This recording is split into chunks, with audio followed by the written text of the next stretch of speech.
Math question solution class 6 में आपका हार्दिक स्वागत है। साथियों, आज की सीरीज का हमारा पहला प्रश्न है, कोई संख्या 44 से उतनी ही अधिक है जितनी 94 से कम है, तो उस संख्या को ज्ञात करें।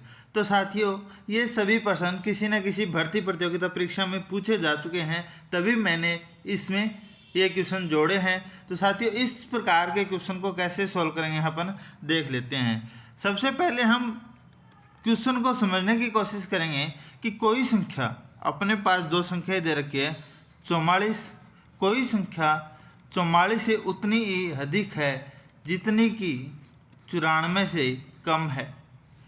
साथियों, अपने पास जो दिया गया उसमें देखेंगे कि 44 में जितना जोड़ेंगे और 94 में से उतना ही घटाएंगे तो अपने पास वह संख्या आ जाएगी।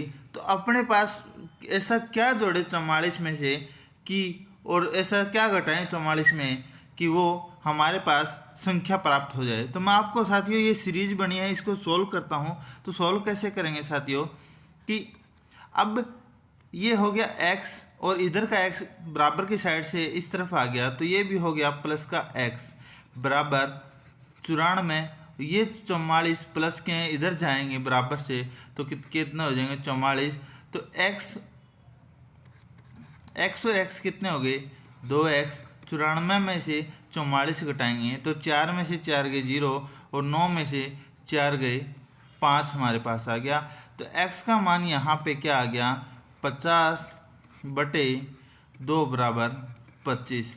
तो यहाँ अपने जो समीकरण 1 बनाई थी हमने, ये उसमें क्या है x का मान आ गया।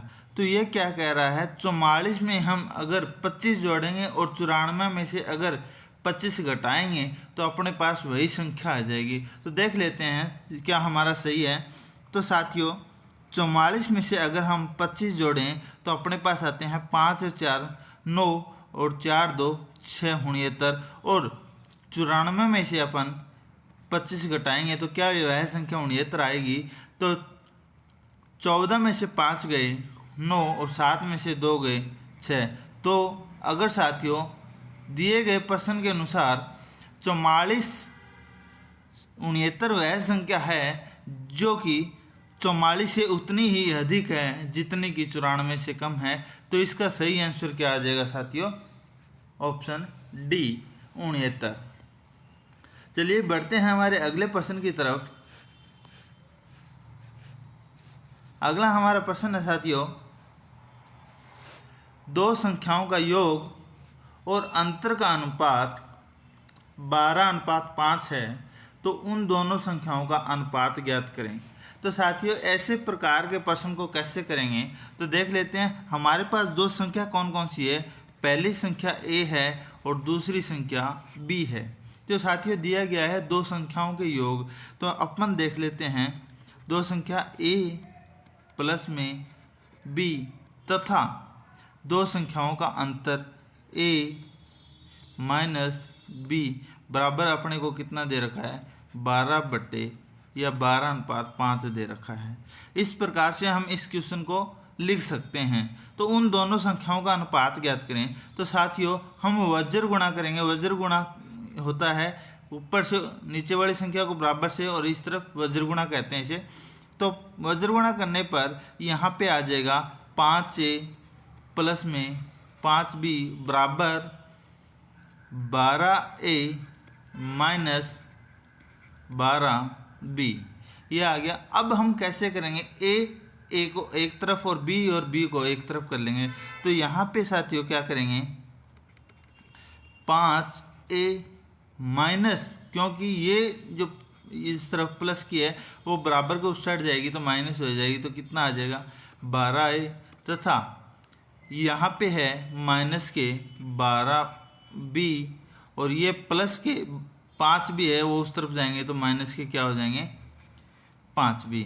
तो 12a में से 5a गए, कितने हो गए माइनस के 7a, तथा माइनस के 12b तथा माइनस के 5b कितने हो गए माइनस के 17b। माइनस से माइनस कट गया। अब हम वही कर लेते हैं, a बटे b यहाँ आ जाएगा, तो ये हो जाएगा 17/7, अर्थात हम लिख सकते हैं a अनुपात b बराबर है 17/7 के। अब मैं क्या करना पड़ेगा, सबसे पहले क्वेश्चन को समझना पड़ेगा कि क्वेश्चन में क्या कहा जा रहा है। यहाँ पे कहा जा रहा है दो संख्याओं का योग और उनका अंतर का अनुपात 12:5 है, तो उन दोनों संख्याओं का अनुपात क्या करें। हमने दोनों संख्याओं को, पहली को a दूसरी को b माना है। a प्लस b और तथा a माइनस b का अनुपात 12/5 है। हमने इस पूरी समीकरण जिसे हम कहते हैं इक्विनाइजेशन 1 को पूरा सॉल्व किया, तो हमारे पास आ गया a अनुपात b बराबर 17:c आ गया, जिसमें से हमारा सही आंसर हो जाएगा ऑप्शन सी। चलिए बढ़ते हैं हमारे अगले प्रश्न की तरफ। अगला हमारा प्रश्न है साथियों, मणि और मनोज ने एक वस्तु खरीदी। मणि ने 25,000 रुपये का भुगतान किया, मनोज को छूट मिली और उसने मणि के मुकाबले 5,000 रुपये कम भुगतान किया। मनोज को कितनी की छूट मिली। तो साथियों यहाँ पे प्रतिशत की बात की जा रही है। तो साथियों बता देता हूँ, एक वस्तु है कितने की, 25,000 रुपये की एक वस्तु है। इसे मणि ने खरीदा है साथियों 25,000 रुपये का, और उसी वस्तु को मनोज ने कितना खरीदा है। मनोज ने इस वस्तु का भुगतान किया है 5,000 रुपये कम, तो 5,000 घटा दिए, कितना 20,000 रुपये का भुगतान किया है। क्वेश्चन यहाँ तक समझा। मनोज और मणि ने एक वस्तु खरीदी, मणि ने 25,000 रुपये का भुगतान किया, बल्कि मनोज ने मणि से 5,000 रुपये कम भुगतान किया। तो यहाँ पे क्या पूछा है साथियों, ये डिफरेंस कितना आ रहा है, 5,000 का डिफरेंस आ रहा है, और 5,000 कितने प्रतिशत के बराबर है। 25,000 की वस्तु को वो 20,000 रुपये में बेच, यही समझ लो कि 25,000 रुपये की वस्तु को कोई दुकानदार 20,000 रुपये की वस्तु में बेच रहा है, 20,000 रुपये में, तो उसे कितने प्रतिशत छूट प्रदान की। तो साथियों यहाँ से हम देख लेते हैं, अगर पूरा फॉर्मूला याद रखो तो 25,000 गुणा में कितना प्रतिशत छूट है, या 5,000 रुपये, आप ऐसा भी समझ लो, ठीक है। तो ऐसे करोगे तो इस समीकरण को सोल्व करेंगे तो साथियों, या डायरेक्ट लिख सकते हो 5,000 गुणा में 100 बटे 25,000 रुपये। 3 शून्य से 3 शून्य कट गई, 5 से 5 कटा 25, 5 को फिर काटा, यहाँ पे सॉरी 100 आएगा, यहाँ पे 100 था, तो 5 से 100 को काटा तो कितना आ गया 20%। तो उस दुकानदार ने मनोज को 20% की छूट प्रदान की है, तो हमारा यहाँ पे भी हमारा सही आंसर हो जाएगा। सीधी सी बात है, इस क्वेश्चन को समझने का तरीका आना चाहिए। ये यहाँ पे ये भी कह सकता है कि कोई दुकानदार एक 25,000 रुपये की वस्तु को वह 5,000 रुपये कम में बेच रहा है, तो वह उस दुकानदार के द्वारा कितने प्रतिशत की छूट प्रदान की जा रही है। तो इस तरीके से यहाँ पे क्या हो जाएगा, हमारा 5,000 रुपये की छूट की, और 25,000 रुपये का 5,000 कितना प्रतिशत है, तो 20% ने छूट की। या फिर यहाँ से ये भी पूछा जा सकता है कि उस वस्तु का मनोज ने कितना प्रतिशत भुगतान किया, तो 80% मनोज ने उस वस्तु का भुगतान किया, 20% को छूट मिल गई, 100% की वह वस्तु थी। ये हमारा क्या हो जाएगा, आंसर बी हमारा सही ऑप्शन हो जाएगा। चलिए बढ़ते हैं हमारे अगले प्रश्न की तरफ। अगला हमारा प्रश्न है, लगातार 4 विषम संख्याओं का औसत 24 है, उन संख्याओं में सबसे बड़ी संख्या ज्ञात करें। तो साथियों ऐसे प्रश्न बहुत बार पूछे जा चुके हैं और हमने पीछे भी कक्षाओं में जिक्र किया है। तो साथियों यहाँ पे बात किया जा रहा है विषम संख्या। तो हमने मान लेते हैं यहाँ पे क्रमागत विषम संख्या की बात है, तो पहली विषम संख्या हो गई x, दूसरी हो गई x + 2, क्योंकि 2 विषम संख्याओं के बीच में 2 का डिफरेंस होता है, 1, 3, 5, 7, 9, 11। इस तरीके से तीसरी विषम संख्या हो गई x प्लस में 4 और चौथी हो गई x प्लस में 6। तो यहाँ पे पूछा गया है साथियों कि पर लगातार 4 विषम संख्याओं का औसत 24 है। तो ऐसे हम लिख सकते हैं प्रश्न के अनुसार x प्लस में 2, x प्लस में 4, तीसरी संख्या, चौथी संख्या x प्लस में 6, इन सभी का औसत अपने को दे रखा है। संख्याएं होगी 4 कितना 24। इसे हम इस तरीके से लिखते हैं कि 1x 2 3 4x प्लस में 4 2 6 और 6 12।